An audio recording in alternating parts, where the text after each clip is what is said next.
24 iyun 2025-ci ildir və həftənin çərşənbə axşamı gündür saatlarımız 12-ni göstərir və atəşkəs cəmi 3 saat çəkdi dəyərli izləyicilər. İran hücuma keçdi, İsraildən isə Tehranı titrədəcəyik mesajı gəldi. Yenə vəziyyət gərginləşdi, atəşkəs bizim sevincimizin bir neçə saat çəkdiyini bir daha göstərdi. Çünki atəşkəs razılaşması qüvvəyə mindikdən 3 saat sonra İrandan raket zərbələri ilə İsrailin şimal bölgəsində həyəcan siqnalları işə salınıb. Bu barədə İsrail Müdafiə Qüvvələri məlumat yayıb və siqnalların çalındığı ərazilərdə yaşayan sakinlərdən növbəti xəbərdarlığa qədər sığınacaqlarda qalmaları xahiş olunub. Ölkənin şimal əraziləri üzərində isə İranın 2 ballistik raketinin zərərsizləşdirildiyi bildirilib. İsrail Fövqəladə Hallar Xidmətindən isə bildirilib ki, demək İsrailin şimalına doğru son buraxılışlardan sonra itki və dağıntılar barədə məlumat yoxdur. İsrailin Maliyyə naziri Bezalel Smotrich isə sosial media hesabında İranın hava hücumuna sərt bir reaksiya verib. Deyib ki, Tehran titrəyəcək, biz də Tehranı titrədəcəyik deyib.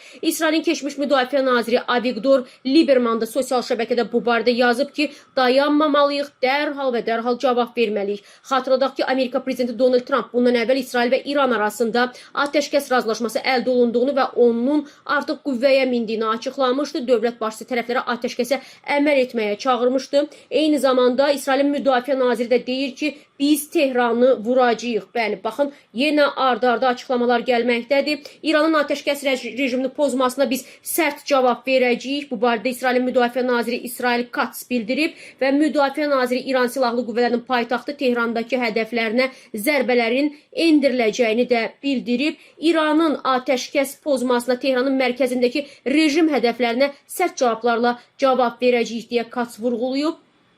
İsrailin müdafiə qüvvələri isə bundan əvvəl İran Silahlı Qüvvələrinin ölkənin şimal ərazilərinə raket attığını açıqlayıb. Hava hücumundan sonra bölgədə xəbərdarlıq siqnalları işə salınıb. İranın İsrailin hava məkanı üzərində 2 ballistik raketi vurulub, dəyərli izləyicilər.